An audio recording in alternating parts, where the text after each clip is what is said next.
சாதிதான் போதை என்றால் வீசும் காற்றிலும் விஷம் பரவட்டும் என்று கூறிய எங்கள் புரட்சி அண்ணல் அம்பேத்கர் அவர்களையும் தான் கண்ட கனவில் இறுதி வரை இருந்து மறைந்த எங்கள் கட்சியின் பொதுச் செயலாளர் ஐயா சட்டத்தாரணி அவர்களுக்கும் ராவண தேசத்தின் தலைவனாக இருந்த எம்முடைய தலைவர் மேதகு வேயண்ணன் பிரபாகரன் அவர்களையும் அரசியல் என்றால் என்னவென்று எனக்கு கற்பித்த என்னுயிர் அரசியல் ஆசான் எனது அண்ணன் செந்தமிழன் சீமான் அவர்களையும் எங்கள் அன்பு சொந்தங்களை வணங்கி என் உரையை துவங்குகிறேன். எதற்கு வேண்டும் நாம் தமிழர் ஆட்சி? சிம்பிளா நான் ஒரு சின்ன ஒரு ஸ்டோரி மாதிரி சொல்றேன், கேட்டுக்கோங்க. இப்ப இப்படி பேசும்போது நம்ம விஜய் மாதிரி ஏதோ டிவிக்கு ஏதோ பேசிட்டோம் நினைச்சிருவாங்க. அப்படியெல்லாம் இல்ல, சிம்பிளா நான் சொல்றேன் பாருங்க. இங்க வந்து வேப்பனப்பள்ளி, இது சீஃப் மினிஸ்டர் ஆஃப் தமிழ்நாடு சீமான், அதாவது தமிழக முதலமைச்சர் சீமான் ஆயிட்டாரு.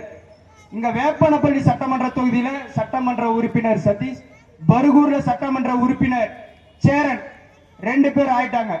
சதீஷ் நீர்வளத்துறை அமைச்சருங்க, அங்க மின்வளத்துறை அமைச்சர் சேரன். கர்நாடகா மாநிலத்திலிருந்து வாட்டல் நகர சட்ட மண்டையன், தலைக்கும் அவனுக்கு விக்கு இருக்குதா இல்லையான்றதே தெரியாது. அவன் வந்துருவான், வந்து எங்கும் வர மாட்டான், நேரா பார்டருக்கு வருவான். வந்துட்டு யார பேசுவான் தெரியுமா? நம்மளெல்லாம் பேச மாட்டான், நேரா ரஜினியை பார்ப்பாரு. ஒரு சொட்டு நீர் கொடலாம், நீருக்கு ஏன் ஏழ்த்திரி ஏன் மார்த்திரி ஏழனுவான். ஆனா நம்ம கிட்ட வந்து வாடா நேருக்கு நேரம் மோதலான்னா வரமாட்டான். இப்ப தண்ணி தரதுன்னு சொல்லிட்டாங்க. சரி, இது வந்து அண்ணன் காது போயிடுச்சு. அண்ணன் இப்ப இங்க 2 பேர் இருக்கோம். சரி, நான் வந்து கர்நாடகாவுடைய நீர்வளத்துறை அமைச்சருக்கு போன் போறேன். ஐயா, எங்களுக்கு தண்ணி வேணும், தண்ணி எங்களுக்கே இல்லைங்க. சரிங்க, உடனே இவருக்கு போடுற மின்வளத்துறை அமைச்சர், தமிழ்நாடு மின்வளத்துறை அமைச்சர் சேரனுக்கு ஒரு போன் அடிக்கிற. மாமா, இந்த மாதிரி கர்நாடகால தண்ணி தரதுன்னு சொல்லிட்டாங்க, என்ன பண்ணலாமாமா? உடனே அவரு, அப்படியா மச்சான், சரி. என்எல்சி நெய்வேலி நிலக்கரியில மின் உற்பத்தி வந்து பற்றாக்குறையா இருக்கு, கர்நாடகாவுக்கு என்னால மின்சாரம் தர முடியாது அவரு. உடனே இங்க இவங்க வந்து என்ன பண்றாங்க? இது சென்ட்ரல் கவர்மெண்ட், எது மத்திய அரசாங்கத்துடைய கட்டுப்பாட்டில் இருக்கு என்எல்சி நிறுவனம். உடனே சித்தப்பா வந்து நம்ம கிட்ட அண்ணன் செந்தமிழன் சீமான் வந்து லைன்ல வராரு, கேட்கிறார், தம்பி என்ன ஆச்சு? ஆனா மத்திய அரசாங்கம் கட்டுப்பாட்டுல இருக்கா நெய்வேலி நிலக்கரி, அது மத்திய அரசாங்கம் மயிர் புடுங்கின அரசாங்கம். போடு ஐடி ப்ரொடக்ஷன் சிட்டி போடு, எவன் வந்தாலும் எங்கிட்ட தான் பேச வரணும், நான் பாத்துக்கிறேன். எப்படி நான் பாத்துக்கிறேன், நீ பண்ணு. இது அண்ணன் ஆட்சிக்கு வந்தா இது உறுதியா நடக்கும். வர்றதுக்கு முன்னாடி அவங்க பிள்ளைகள் நாங்கள் இந்த மேடையில் கர்ஜித்து கூறுகிறோம்.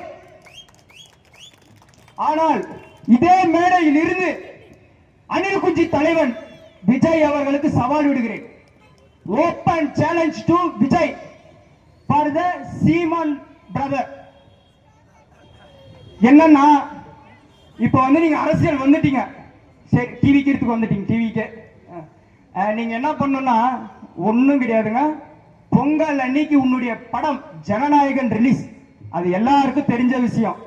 எதே உன்னுடைய கடைசி படம், தமிழக வெற்றி கழக தலைவருடைய ஒரே படம் ஜனநாயகன் இறுதியா ரிலீஸ் ஆகுது பொங்கலுக்கு.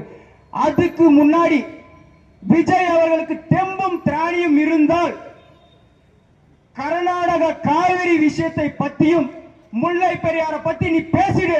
நாம் தமிழர் கட்சியை விட்டுட்டு 234 தொகுதியில் உனக்கு நான் பிரச்சாரம் பண்றேன். வந்து முடியுமா விஜய் அவர்களே? உங்களால் முடியுமா? ஏன்னா பேசினேன்னா உன் வருமானம் போயிடும் தம்பி. எங்க கர்நாடகாலையும் படம் ஓடாது, கேரளாலையும் படம் ஓடாதுன்னு உனக்கு தெரியும். அதனாலதான் மைக்க நீட்டினாலே எங்க நீ ஜன்னல மூடுறதுலதான் முன்னாடி இருக்க. இதெல்லாம் எங்க பேச போற? சரி, இருக்கட்டும். இது ஒரு பக்கம் ஒரு நகைச்சுவையா எடுத்துன்னு போனேன். உங்களால மைக் பார்த்தாலே மூணு அடிக்கு மூஞ்சி இப்படி உள்ள தூத்திடுறாரு. அடுத்து எங்களுக்குன்னு வந்து ஆட்சி அமைக்கிறது மட்டும் இல்லைங்க, எங்களுக்குன்னு ஒரு கனவு கொள்கையே இருக்கு. ஒரு கனவு கொள்கை அது எப்படி சொல்றதுன்னா அரசியல் மாற்றத்துக்காக வந்தான்னு எல்லாரும். இது அரசியல் மாற்றம்காக வந்த கட்சி கிடையாதுங்க. அடிப்படை அமைப்பு அரசியல் மாற்றம். இதுவே நாம் தமிழர் ஆட்சி. இது எப்படின்னா பசி, பஞ்சம், ஊழல், லஞ்சம், கொலை, கொள்ளை, சாதிய இழிவு, தீண்டாமை, அடக்குமுறை, ஒடுக்குமுறை, பெண்ணிய அடிமைத்தனம், மதுமத போதை, பாலியல் வன்கொடுமை, இதேதுமற்ற தூய தாசம் தமிழர் தேசமாக படைக்க வேண்டும் என்பது ஆசை. கடல் வளம், காற்று வளம், நீர்வளம், நிலவளம், விலங்கு வளம், விவசாய வளம், இது அனைத்தும் காக்க வேண்டும். இருக்க இடம், தரமான கல்வி, கல்விக்கேற்ற வேலை, வேலைக்கேற்ற ஊதியம், இதை வைத்து வாழக்கூடிய பெருமை மிகு வாழ்க்கையை வாழ வேண்டும் என்பதே எங்களுடைய கனவு, லட்சிய கொள்கை. இது மாதிரி ஒரு 2 நிமிஷம் எங்களை மாதிரி இது மாதிரி யாராவது ஒருத்தர் இதே இடத்துல பல அணில் குஞ்சுகள் மரத்துல உட்காந்து பார்த்துட்டு இருக்கு. நான் கண்கூடி இங்கிருந்தே பார்த்துட்டு இருக்கேன். 2 நிமிஷம் இந்த மேடையில் இது மாதிரி நின்று பேசிட்டோம். நான் இப்படியே இங்கிருந்து உறுப்பினர் கார்டை வந்து அண்ணா நான் வர்றதில்லை, நாம் தமிழர் கட்சியிலிருந்து விலகிடுறேன், அணில் குஞ்சு என்கிட்ட சவால் விட்டு ஜெயிச்சிட்டாங்க, நான் இதுல கட்சியில இருக்கிறதுல நேரம் பேசி பாருங்க பார்க்கலாம். ஃபர்ஸ்ட் இந்த மேடை ஏறத்துக்கு தைரியம் இருக்கா? ஓடி போயிருவீங்க. அதனால மறந்து விடாதீர்கள். நமது கனவு கொள்கையை நாம் நிறைவேற்ற வேண்டும். நம்மிடம் இன்னும் பல வேலைகள் இருக்கிறது. அந்த வேலைகளை நாம் விரைவாக முடிக்க வேண்டும். வருகின்ற 2026 சட்டமன்ற தேர்தலிலே அண்ணன் எவரை காமித்து வேட்பாளர் என்கிறாரோ அவருக்கு கடுமையாக உழைத்து வெற்றி பெற செய்ய வேண்டிய நமது கடமை இருக்கிறது என்று கூறி வாய்ப்பு கூறிய அனைவருக்கும் நன்றி கூறி விடைபெறுகிறேன். தமிழ் தாய் வாழ்க, தலைவர் பிரபாகரன் வாழ்க, வெல்வான் விவசாயி, நாம் தமிழர்.